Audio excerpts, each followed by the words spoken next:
Assalamualaikum warahmatullahi wabarakatuh.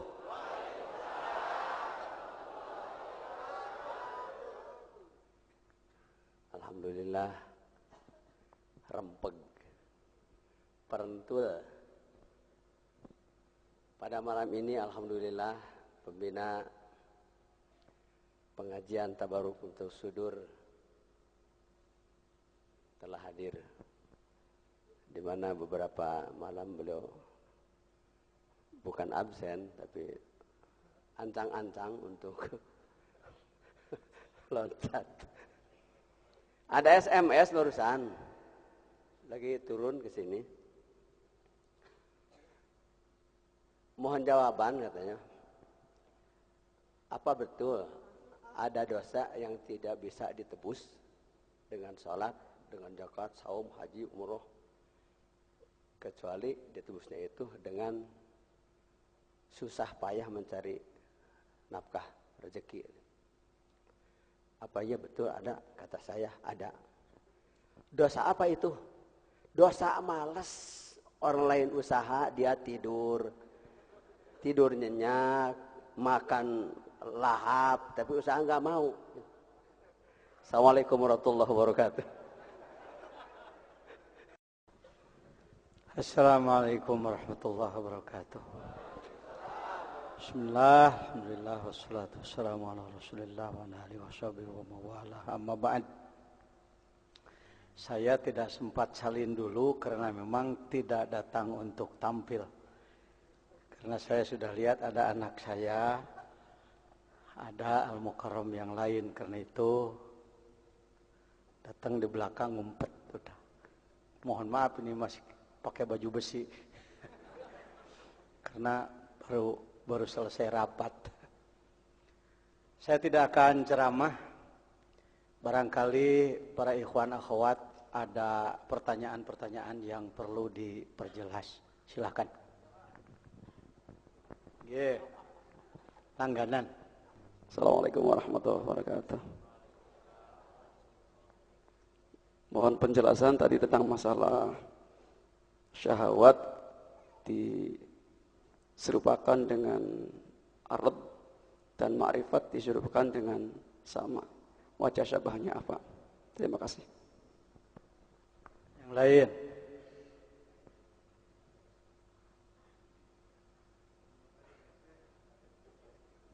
Ibu-ibu ada pertanyaan? Baik. Mangga. Kursinya atuh satu lagi kursinya. Karena belum ada kursinya, yang jawab Bapak dulu.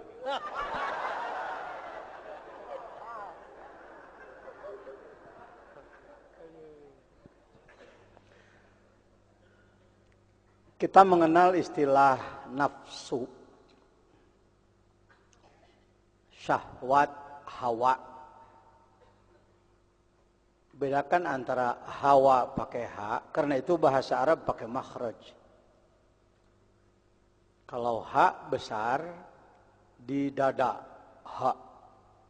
Kalau ha kecil di tengah tenggorok, ha. Hawa, hawa. Abina Adama wa ummina Hawa. Wal hawa hamani. Nafsu, hawa, syahwat. Sebelum saya membantu menjelaskan, menambah penjelasan. Apakah ibu bapak punya nafsu? Bagus apa jelek? Silakan, jawaban bebas. Yang nyebut bagus angkat tangan. Yang nyebut jelek acungkan tangan. Yang enggak punya pendapat acungkan tangan. Saya mah bagus enggak, jelek enggak, Pak. Mayoritas umat Islam di dunia termasuk di Indonesia memandang bahwa nafsu itu jelek. Karena mengidentikan nafsu itu dengan marah. Kalau ada orang yang keinjak kakinya, lalu dia marah, kehet ya, ditinjak cokor aing babel. Kata yang seorang lagi, nafsu sih mah, tong nafsu tuh. Ini dramanya begitu, dramanya. Supaya jelas. Ini penyebab nafsu dianggap jelek. Karena nafsu didefinisikannya dengan marah. Marah itu bahasa Arabnya godob. Marah. Nah. Syukuri. Kalau orang sudah berpandangan bahwa nafsu itu marah, syukuri. Loh, kok disyukuri Pak Jajan? Sudah punya pendapat. Daripada tidak punya pendapat sama sekali. Ini Pak Jajan jadi begini setelah belajar dzikir. Belajar menghargai orang. Jangankan yang baik, yang jelek pun masih dihargai. Karena yang jelek itu calon baik. Jangan dikira yang baik itu tidak pernah jelek. Jadi yang baik mantan jelek. Bagaimana memperbaiki yang jelek itu tugas dakwah. Bukan mencerca yang jelek, menjempol-jempolkan yang baik, itu bukan dakwah. Itu hakim, itu dewan juri. Kalau dewan juri yang baik, baik, jelek, jelek, itu dewan juri. Kalau dai, bagaimana yang jelek menjadi baik? Karena itu kalau saya ditanya, siapakah dai paling unggul? Dai yang akmal, pengesabah. Karena beliau selalu memperbaiki yang jelek. Menyembuhkan yang sakit. Di antara pasiennya, Pak Jajan. Yang ketua umum majelis ulama saja masih ngaku pasien, apalagi yang bukan. Kira-kira begitu. Ya. Apa Pak Andi? Ya. Gitu ya, apalagi yang bukan. Oh, jadi nafsu itu marah. Baik. Kok disebut baik? Sementara. Sudah punya pendapat. Lalu hawa. Hawa adalah tarikan nafsu. Karena itu sering disebutkan hawan nafsi. Tarikannya. Hawanya. Syahwat juga tarikannya.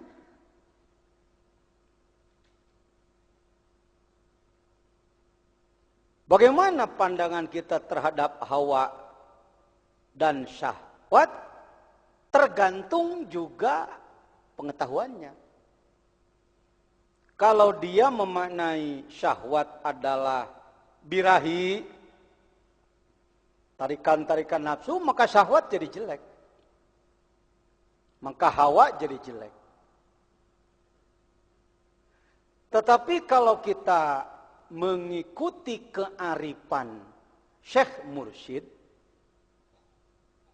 mengikuti itu, ya kalau kereta api, beliau lokomotifnya kita gerbong ke 30 gitu. Mengikuti juga.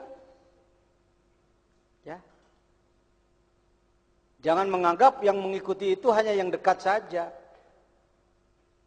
Yang jauh juga asal mengikuti ya mengikuti.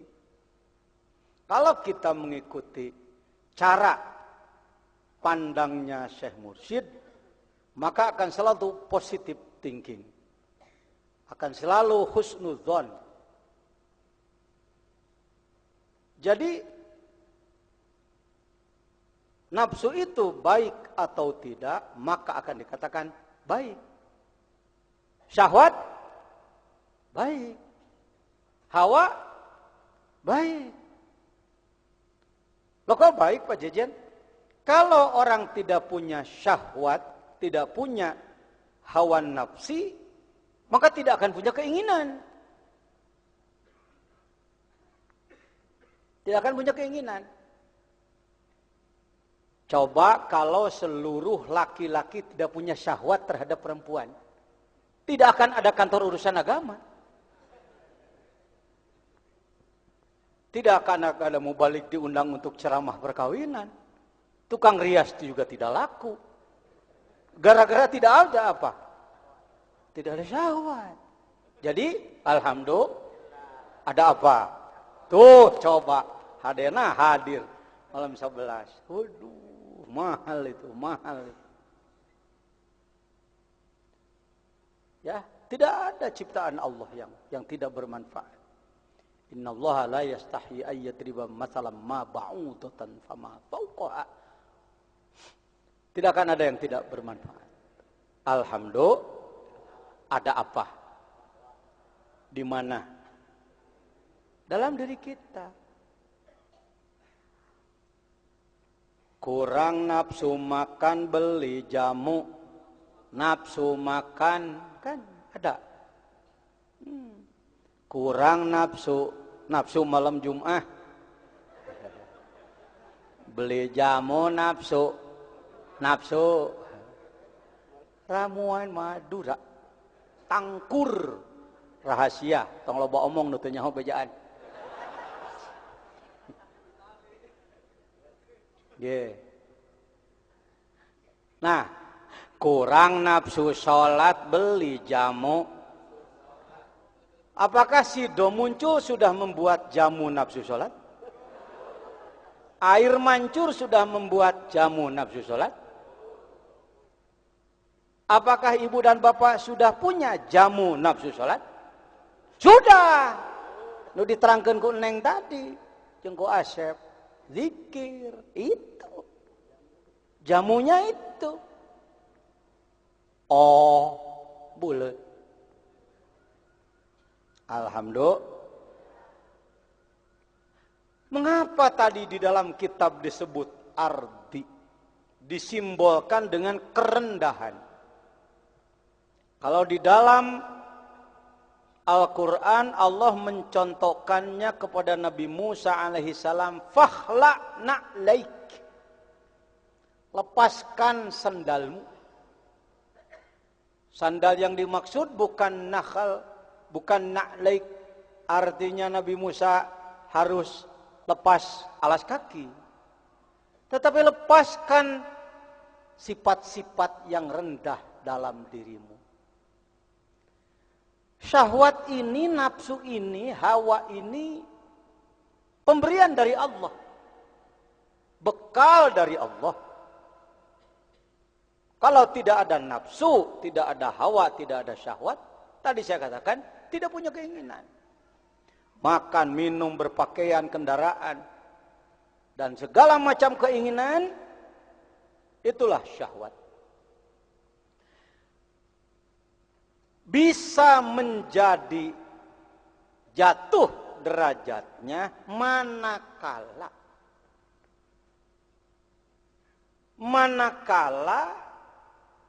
si syahwat, si nafsu menarik orang ini kepada akhlak yang tidak sesuai dengan aturan Allah. Syahwat pada perempuan kalau digunakan kepada istri jadi sedekah. Ayati ahaduna syahwatahu afihi ajrun? Na'am. Ya Rasulullah, kalau saya melampiaskan syahwat saya kepada istri, apa saya punya pahala? Kamu dapat pahala. Ya nikmat dunia, ya pahala akhirat. Sahih hadisnya. Arba'in An-Nawawiyah. Tapi kalau Anda mulai muncul teman kita ini, syaitan ini, kata setan, musuh boleh lah. Musuhnya kan musuh basa-basi aja. Sebenarnya kan sahabat soulmate. Iya. Kata setan, gini, seenak-enak ikan gabus, kalau gabus terus gak enak. Coba sekali-kali ikan peda. Lain dah.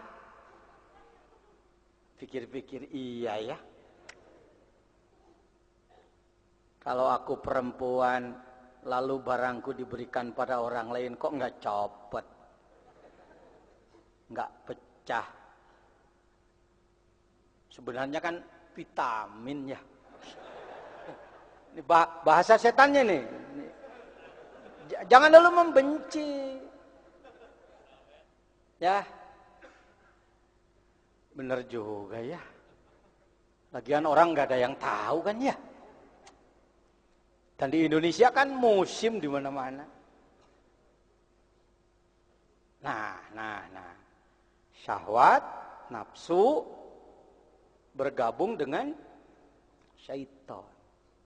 Akhlak karimah, akhlak sayyi'ah. Akhlak baik, akhlak buruk. Nah, yang buruk-buruk ini tinggi apa rendah? Kalau diibaratkan tinggi rendah, langit apa bumi?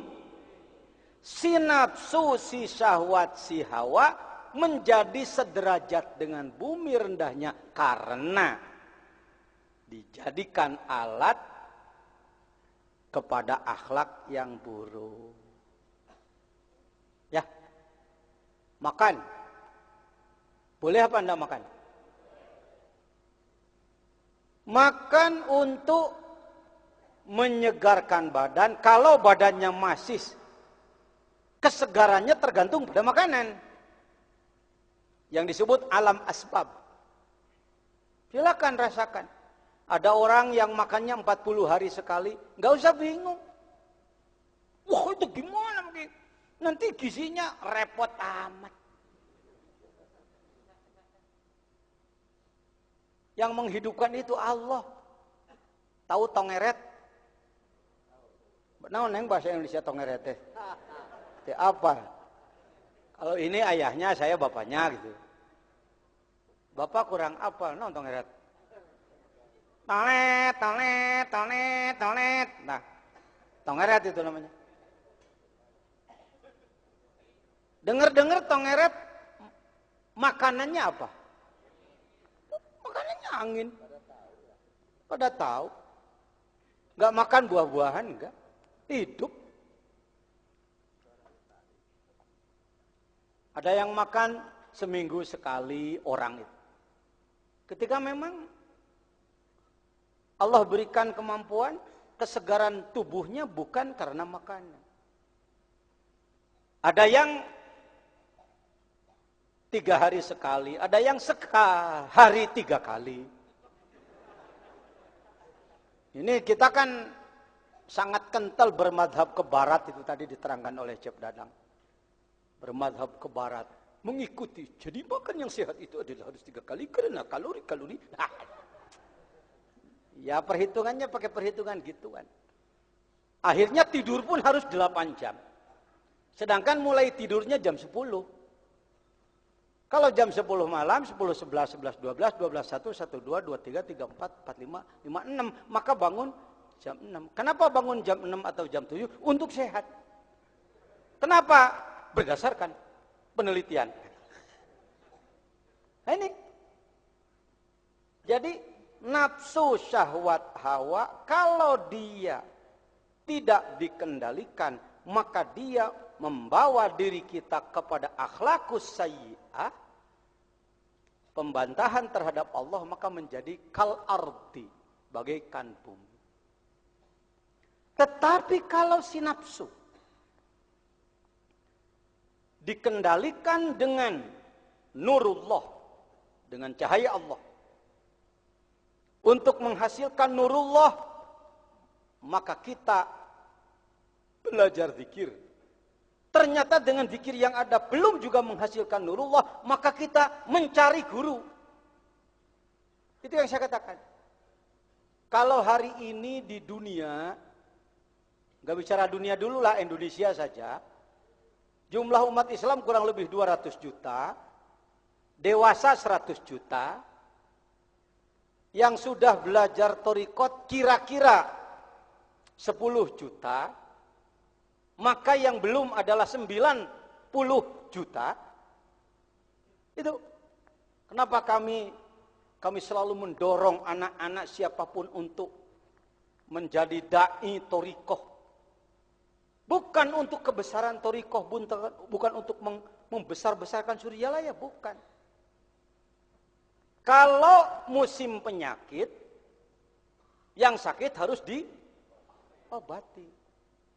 Untung kalau yang sakit memandang bahwa obat adalah obat, maka dia akan mencari itu, kalau diberi akan dimakan.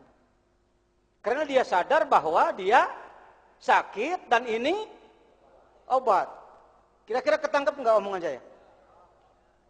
Ya mohon ditangkap lah. Dah hese yang ngomong gitu, hese. Yang mikir itu.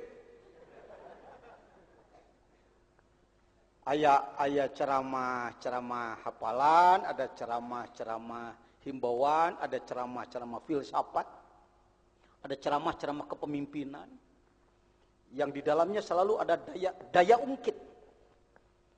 ungkit, ada unsur tanggung jawab, ada arah, ada target, macam-macam, bobot ceramah macam-macam. Baik, saya ulang, sampai di mana tadi? Kalau musim wabah penyakit, maka yang diperlukan adalah obat. Kalau masyarakat yang sakit mengenal obat dan memandang bahwa obat adalah, maka dia akan mencari, kalau diberi obat akan memakan obat. Coba diulang, Bapak. Terjadi, terus, tuh ente mah teka tangkapnya ngomong saya. Kalau terjadi wabah penyakit, maka sangat diperlukan untuk kelancaran pengobatan, maka si sakit harus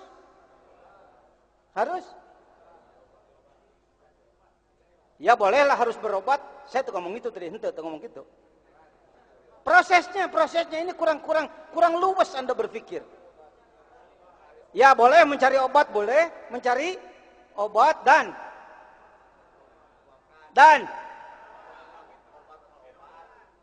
nggak ketangkep. Dan harus punya keyakinan bahwa itu adalah obat yang bisa mengobati. Baru akan terjadi proses pengobatan. Kalau sudah terjadi proses pengobatan, maka bisa diharapkan kesembuhan. Itu maka saya katakan kepada para mahasiswa, para sarjana di IAILM atau dimanapun sekarang, sudah banyak perguruan-perguruan tinggi lain yang ikut pola IAILM, pesantren sarjana. STAI Sukabumi, 700 calon sarjananya bulan kemarin di pesantren kilatkan dulu di pesantren Az-Zainiyah, pesantren kami. Kenapa? Karena ingin pembekalan tasawuf. Baik. Jadi harus punya keyakinan bahwa itu adalah obat yang bisa, bila mana si orang yang sakit sudah berpandangan bahwa, maka proses pengobatan akan semakin lancar. Tapi bila terjadi wabah penyakit dan orang yang sakit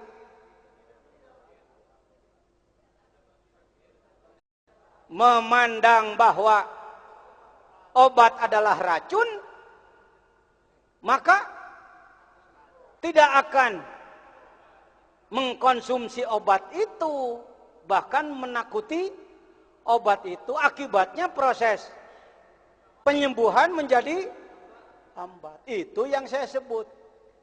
Saudara-saudara para sarjana IAILM tidak kurang pekerjaan. Bayangkan di Indonesia kira-kira dari 200 juta penduduk, 100 juta dewasa yang muslim, 100 juta kurang lebih 10 juta yang sudah menjadi pengamal thariqat. Itu kalimatnya kurang lebih, Pak. Thariqat, maka masih 90 juta lagi yang belum berthariqat. Ketika kita tanyakan, bapak-bapak sudah berthariqat apa belum? Amit-amit, na'udzubillah min dzalik. Kenapa bapak ibu memandang begitu? Itu kan bahaya, itu aliran sesat itu.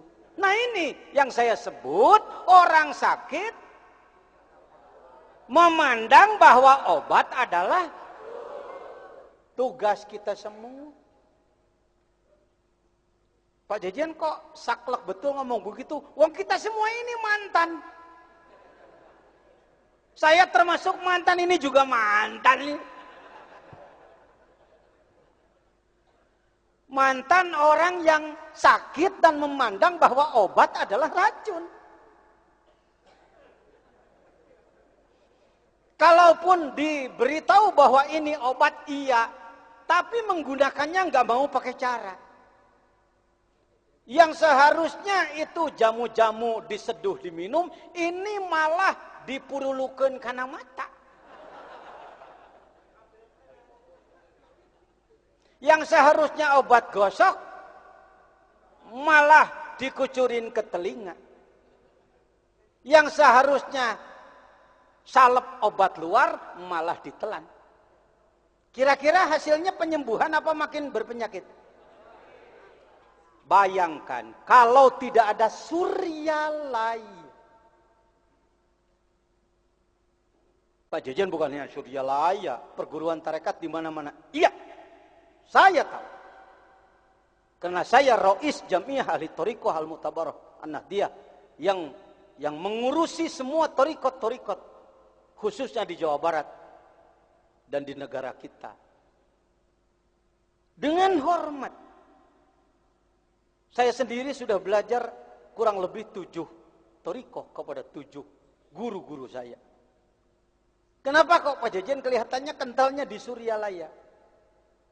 Saya tidak putus dengan yang lain, tidak putus. Tidak, dadah, bye-bye. Situ mantan guru, ini guru saya yang sekarang. Tidak begitu. Itu urusan kalbu itu. Urusan roh itu. Saya masih tetap menganggap Kiai Anu guru saya, Kiai Anu guru saya. Tetapi yang saya serahi ruh saya, itu adalah orang yang saya nilai bahwa dia mampu ngurus ruh saya. Ada guru yang cuma ngasih la ilaha illallah kepada saya. Kalimatnya sama la ilaha illallah. Tetapi bobotnya jadi wiridan baca-bacaan. Kalau saya mengucapkan targetnya cari pahala.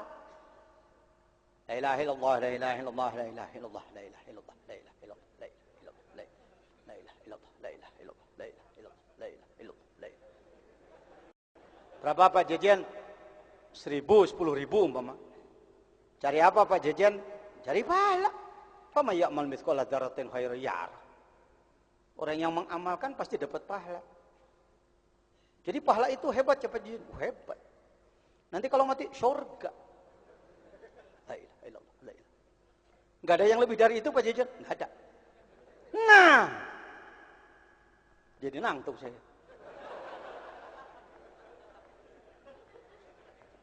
Ini ngomong bukan cuma didengar oleh yang ada di sini.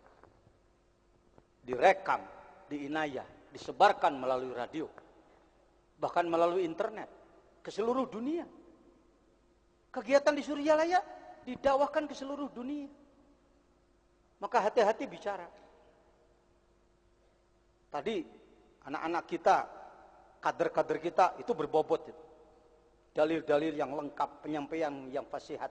Itu layak dikonsumsi dunia. Nak. Sudah. Baik hadirin. Jempling aja. Oh, dikira pengajian di sini. Ini pengajian internasional, Pak. Jangan sebut pengajian di Lowong. deket Citanui, Bonjengjeng. Jadi yang selalu disebut internasional harus di ibu kota, enggak harus. Ya, baik. Paham? Apa? Obat. Karena saya belajar di beberapa guru lain yang dicarinya pahala. Dan bicara pahala itu Qur'ani, syar'i. Didukung oleh dalil Quran, dibolehkan oleh Rasul. Rasul selalu bicara dari dulu, saudara-saudaraku, kalau kamu jihad fisabilillah, maka kamu akan masuk surga. Bidadari menunggumu. Hadirin, kata sahabat, Allahu Akbar. Modar aing jadi. Neangan nu geulis di Mekah rarese, mending wedadari. Pamajikan waya bau kelek. Majikan aya hebat. Rasulullah itu memotivasi ya. Itu kalau ibadah targetnya pahala.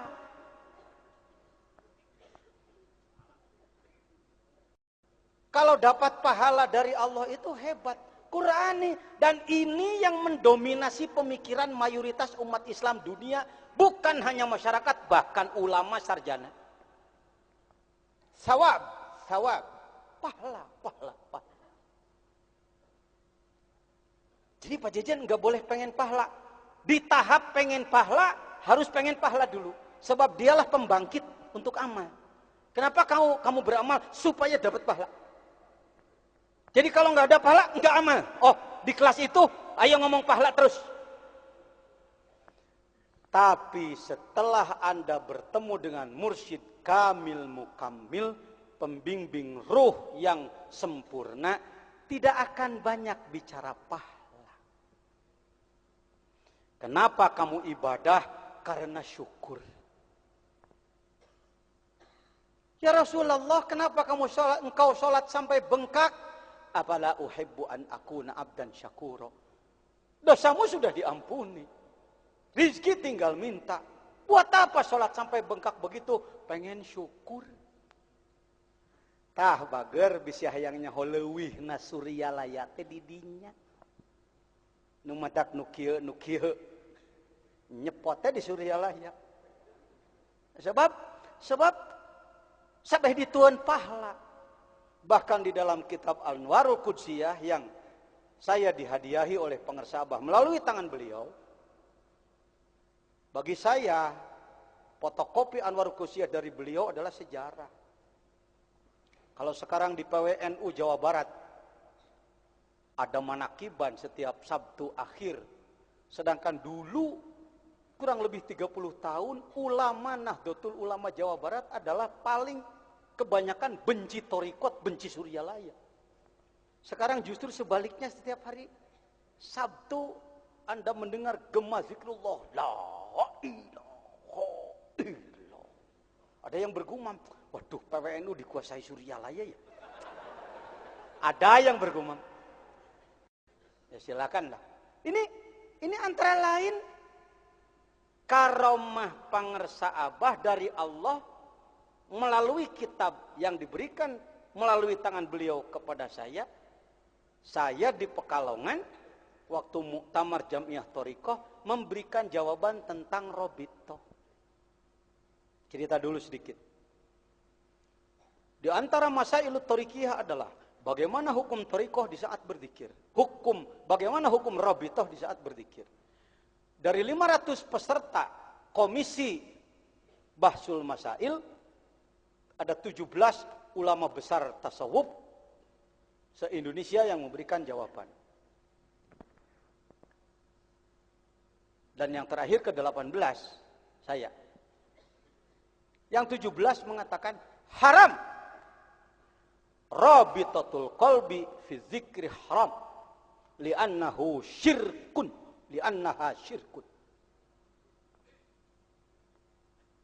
Menyambungkan kalbu kepada guru di saat berzikir adalah haram.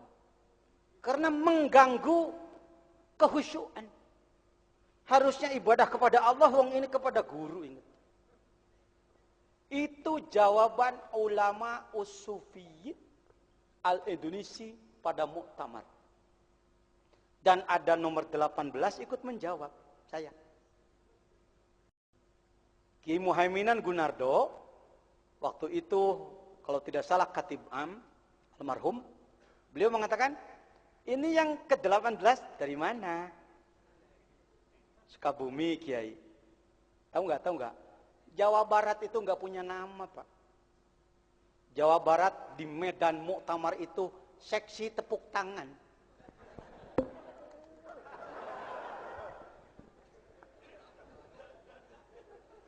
Kau yang disebutnya seksi emprak sih. Bengong kayak.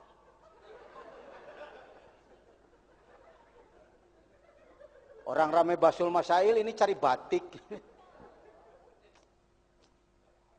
Nggak bisa nolak, karena wong saya saksi. Bagaimana? Suka bumi apa suka NU? Suka dua-duanya, Kiai. Saking guyone Ki Muhaiminan, ning wong cilik niki, kepada orang baru kayak begini, ini kok ada orang begini. Jawa Barat kok ikut-ikutan mau jawab, gak ada kamusnya. Kira-kira begitu. Ya belajar, Kiai. Ayo silakan. Karena anak bawang ya dianggap anak TK mau belajar ngomong. Mohon maaf al-mukarramin, para ulama sufi besar Indonesia. Saya orang bodoh dan saya orang baru. Hemat saya, Robitoh di saat berzikir itu harus.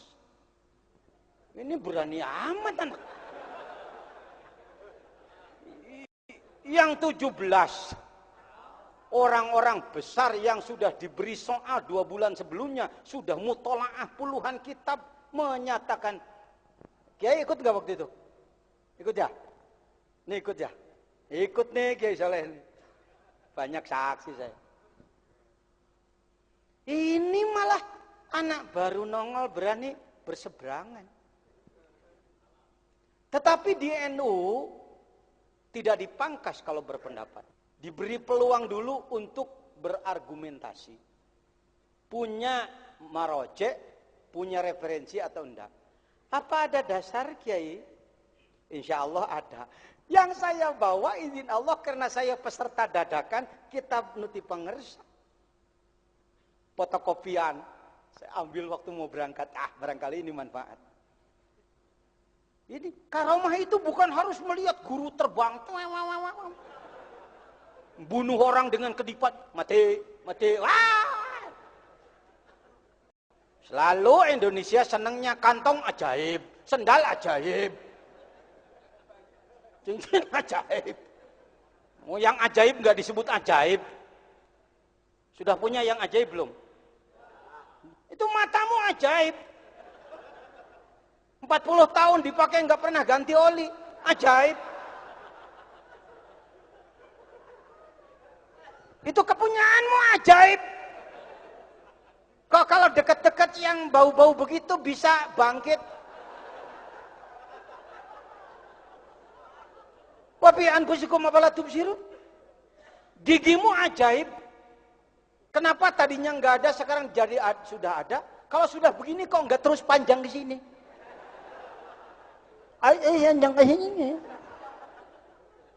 Alismu ajaib. Ini rambut kok ini manjangnya segini, ini kok nggak panjang begini? Remnya di mana? Ajaib. Ini kantong ajaib. Makanya semua balik pada la ilaha. Ya. Wah. Nah. Sampai di mana tadi?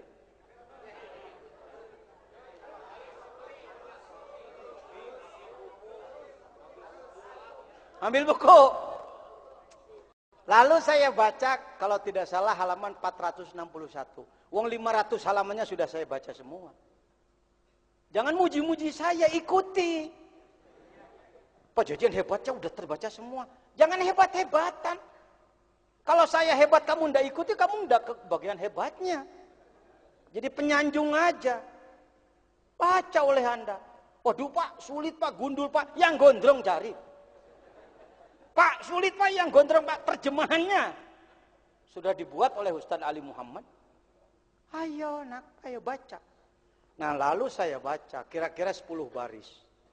Wa'lam anna rabitatal qalbi fi dzikri syai'un aham dan lain sebagainya. Akadul adab disebutnya. Di NU ada azimah.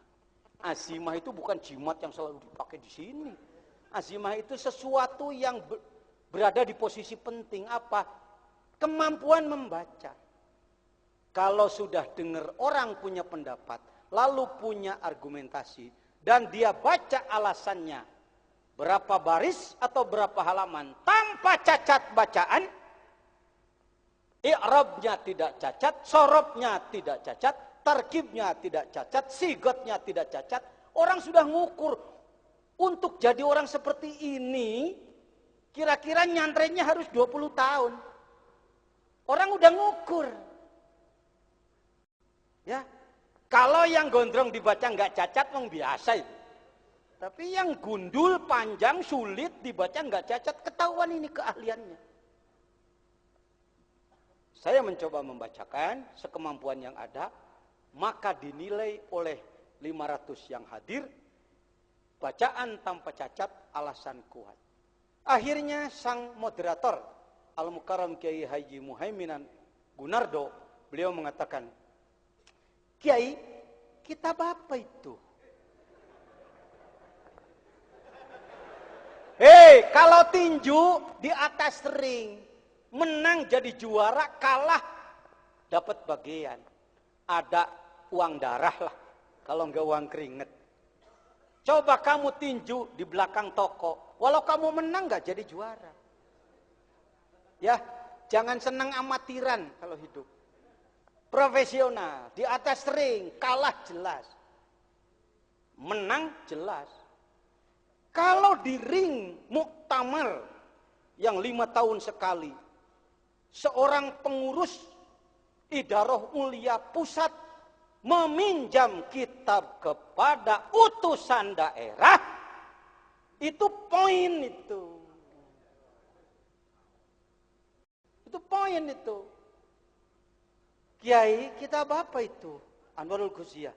Apa boleh saya pinjam? Boleh. Ini karomah guru, saya kata.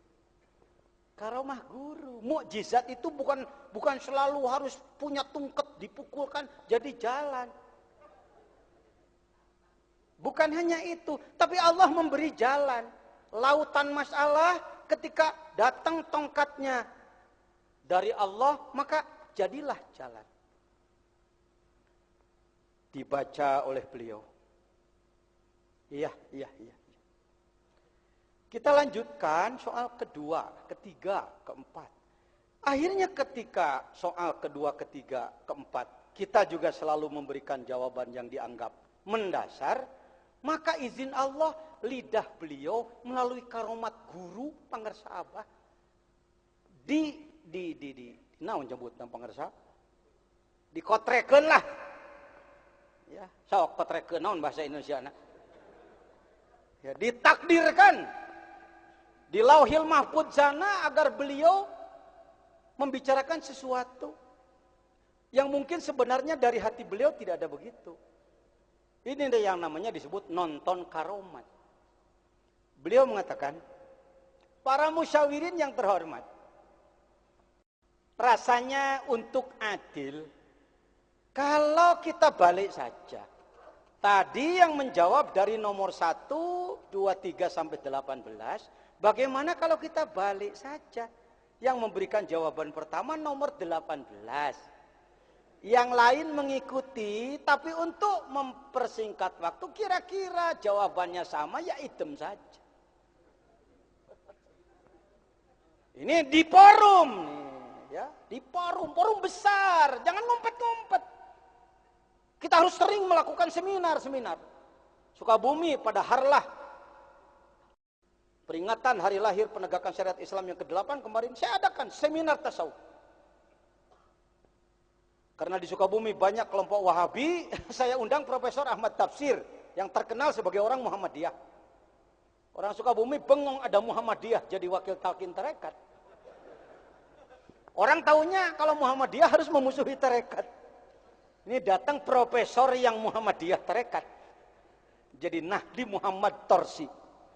Ya Nahdi Nahdiyin Muhammad Muhammadiyah Tor tarekat. Ibu Sri Mulyati dan Dr. Haji Tahir dan saya. Nah, dibuka silakan, cecar kami dengan pertanyaan. Jangan mengembangkan tarekat ngumpet-ngumpet, takut ditanya. Ya, belajar. Untuk menguji kebenaran itu harus open, terbuka. Nah, setelah itu, setelah menjawab, akhirnya sampai zuhur kira-kira selesai 7 masalah. Setelah zuhur saya istirahat saja. Izin Allah, maka Jawa Barat dianggap naik ke papan atas. Dampaknya adalah Jawa Barat harus cepat konferensi tingkat provinsi. Dan izin Allah, daerah lain tidak sanggup menjadi pribumi konferensi karena harus menanggung jawab segala biaya. Tiud, istilah pengersa. Kenapa Pak Jejen berani? Karena terdidik oleh pengersa guru. Kalau mau jadi murid pengersa Abah, harus menjadi kiai ahli korban. Bukan kiai yang mengorbankan. Salah satu pendidikan korban adalah menyediakan biaya untuk manakiban. Rata-rata 1.000 orang setiap malam 10. Jadi kira-kira mohon maaf per bulan ya 5 juta. Menyediakan. Karena sudah terbiasa puluhan tahun setiap bulan mengeluarkan biaya untuk kepentingan agama, maka ketika ditawari untuk menjadi pribumi konferensi, saya katakan berapa biayanya Kiai? 165 juta Pak Kiai, insya Allah. Nah, dilaksanakanlah, bahkan tidurnya pun di hotel. Kata mereka, belum pernah terjadi konferensi. Nah, Nahdlatul Ulama kok tidur di hotel? Saya katakan, itulah khawarikul adat. Jadi khawarikul adat itu sekali lagi, jangan cuma nginjek air, jalan di atas air. Ibaratnya orang kelelep ini enggak, kan itu ngapa kancang. Biasanya orang korban 1 juta aja, gemeteran. Komo kiai resepna gitu we tibatur. Kita dididik untuk oleh mursyid untuk kita yang mengeluarkan. Itu khawarik itu. Luar biasa, biasanya narik ini ngeluarin. Ayo jangan ngejar-ngejar karomat yang neko-neko macem-macem. Karomah itu keluar biasaan. Biasanya jam 2 tidur ini bangun. Biasanya ngopi ini sholat. Biasanya ngerokok ini zikir. Itu khawarik itu. Ya. Utlubil istiqamah wala tatlubil karomah. Kejarlah istiqomah ibadah. Jangan kau kejar keluar biasaan. Wong luar biasa sudah ada pada diri. Baik. Singkat cerita. Maka izin Allah, bagi saya tidak akan terhapus dalam sejarah hidup saya. Dari pengarsa Abah melalui tangan beliau kepada saya. Dan ternyata di dalamnya ada sesuatu untuk digunakan dalam sebuah event yang hasilnya sekarang 26 daerah tingkat 2 se-Jawa Barat, kurang lebih rata-rata ulamanya 5.000 kali 25 adalah 125.000 ulama yang tadinya benci terhadap tarekat, tidak senang terhadap Suryalaya, berubah atas izin Allah. Alhamdulillah. Maka oleh beliau di masjid-masjid agung, di masjid-masjid besar, di masjid-masjid tingkat nasional, tingkat provinsi dihidupkan amalan-amalan zikrullah thariqah, ini gayung bersambut. Alhamdulillah. Jadi singkat cerita jawabannya kepada Al-Mukarram, bersyukurlah kita diberi nafsu. Kalau tidak ada nafsu, tidak punya keinginan. Tugas kita bagaimana kita harus mampu mengendalikan nafsu. Mengendalikan nafsu itu bukan pekerjaan remeh-temeh. Lebih sulit daripada nyari ilmu. Lebih sulit daripada memimpin masyarakat satu kabupaten. Ngurus nafsu sendiri lebih sulit daripada memimpin manusia puluhan ribu. Ngurus nafsu itu ibarat ngurus singa yang buas. Baru dibawa dari dalam hutan. Senengnya apa? menerkam dan menerkam dan menerkam. Kita harus merubah dia dari singa buas menjadi singa jinak. Singa buas menjadi singa jinak harus dilatih apa enggak? Yang melatihnya pawangnya apa amatiran? Kalau amatiran ngurus singa buas, maka dia dimakan. Mengapa kita semua datang ke Suryalaya? Karena Pangersa Abah adalah orang yang sudah berhasil menaklukkan nafsunya, maka beliau oleh Allah diberi izin untuk membimbing nafsu orang lain. Paham? Cuman sekarang banyak orang, ustadz pengen jadi ustadz kalbu, pengen jadi ustadz ngurus hati. Saya senyum, apa lu udah? Kalau cuma menerangkan, anak TK juga bisa. Kalau cuma menjelaskan, anak TK juga bisa. Kasih TK aja dia. Kalau cuma menjelaskan, tapi membimbing. Jangankan membimbing orang lain, membimbing diri sendiri saja sulit. Ya, masih panjang jawaban, karena itu saya serahkan pada beliau. Itulah Bazul Ashab. Ketika kami berdua menghadap kepada beliau, para sahabat, ini wajib kita syukuri. Kita bukan saya, bukan kami berdua, wajib kita syukuri. Yang tadi itu. Bisa obat jadi racun kan? Bisa racun jadi obat.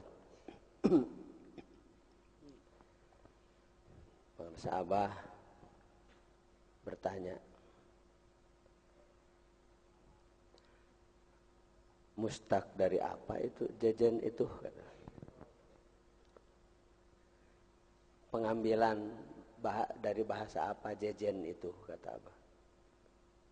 Kami berdua diam, enggak jawab. Beliau jawab, Zainal Abidin Abah. Ditambah ku Abah ya, katanya.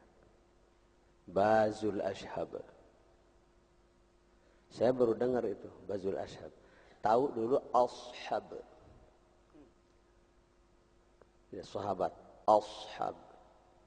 Ini sampai digerem, Bazul Ashab. Abah ngetes murid beradab enggak sama guru. Apa itu Baz? Kami berdua diam. Kalaupun tahu tidak perlu jawab, karena bukan nanya untuk dijawab.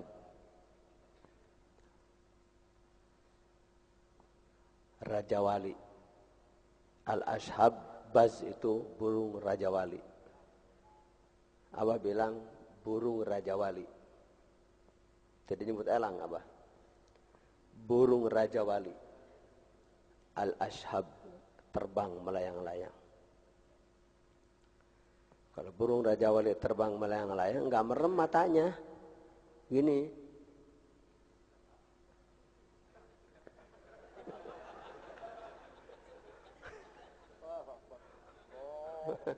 Itu. Jadi, pertanyaan satu saja tidak akan selesai satu malam. Jadi yang disebut terbang itu tidak harus melayang-layang, kata seperti dalam film Jin dan Jun. Nah, ini terbang. Seperti Tuan Syekh terbang melayang-layang di atas murid-murid di madrasah beliau. Terbang. Ilmu. Jadi Pangersa Abah ngambil ini bukan hasil mengajukan proposal. Saya pengen nama ini. Ternyata beliau ngambil nama Bazul Ashab. Terbang melayang-layang. Itu julukan gelar Syekh Abdul Qadir itu. Salah satu nama Syekh Abdul Qadir, Bazul Ashab itu. Burung Raja Wali terbang melayang-layang.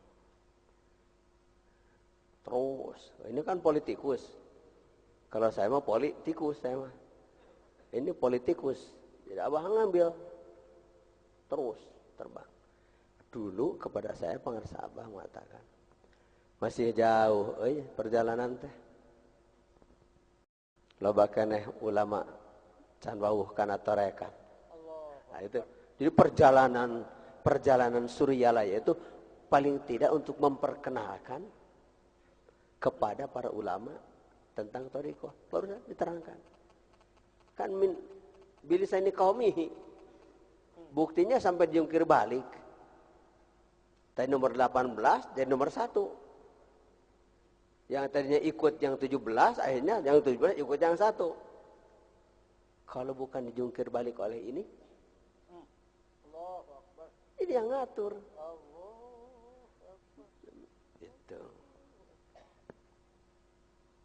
Itu busro namanya. Yang dikatakan busro itu busro. Bukti. Itu. Pertanggung jawab. Kesaksian busro. Lahumul busro fil hayati dunya wa fil akhirah. Kesaksian, bukti. Ilmu. Jadi ilmu ulama layan bagi li muridin ayatasadda wa yatasaddara li sayyidnas illa an atalla ilmal ulama wa siyasatal muluk wa hikmatul. Beliau ngambil ahlinya. Gitu. Untuk pertanggungjawaban ilmu. Saya nerusin.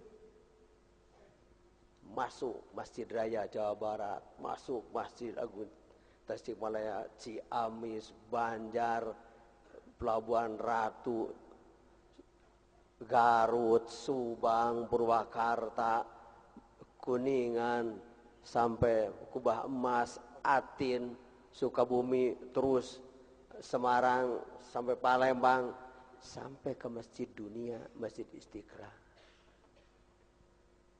Ini pekerjaan ini. Pekerjaan, tayalian, pagawaian, urang sarerea. Tidak bisa, siapapun tidak akan ada yang mampu menghalang. Kalau ini Saifullah Maslul, tidak ngasih proposal saya juga. Allahu Akbar. Tambah Saifullah Maslul, pedang terhunus. Bukan untuk nebas-nebas orang. Tapi kalau ada orang mau nyambar, ya sudah tinggal pasang aja begini. Kalau pedang sudah terhunus, tinggal tidak usah ditebaskan, begini aja sudah. Samurai.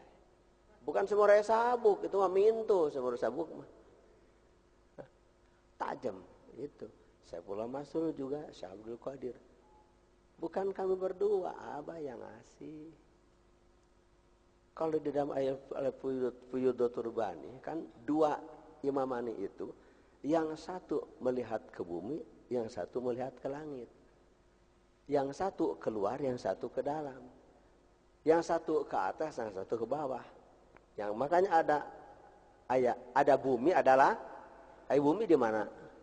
Di bawah, langit di atas. Yang tadi itu bawah dan atas itu penting dua-duanya.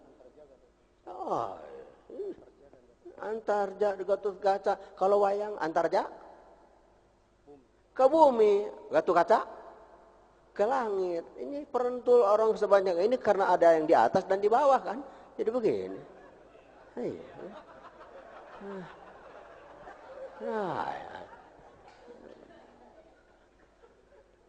Nafsu dan ma'rifat itu penting. Ma'rifat disebut di langit itu bukan di atas. Disimpannya di sini. Ana a'lamukum billah wa annal ma'rifata fi'lul qalbi. Itu di Bukhari itu. Aku yang paling tahu di antara kamu kepada Allah. Dan sesungguhnya ma'rifat itu pekerjaan kolbu. Kolbu. Kalau di SMS, Pak, bagaimana membedakan antara ruh, kolbu, fuad, dan siri? Kata saya, tulisan Anda SMS itu kan ruh, R-U-H. Kolbu, Q-O-L-B-U. Kan beda itu. Fuad, F-U-A-D, siri, S-I-R-R-I. Itu beda itu. Terus ucapkan, kalau diomongkan ruh manyun itu ruh. Kalau kolbu monyong dulu baru manyun kolbu. Beda itu. Fuad manyun dulu baru nganga fuad. Kalau siri nyengir dua-duanya. Kalau sudah tidak ada tulisan atau tulisan ada tapi mata merem, sudah tidak ada suara, suara ada tapi telinganya tuli, kolbu ruh saya, kolbu saya, fuad saya, siri juga saya. Simpul itu.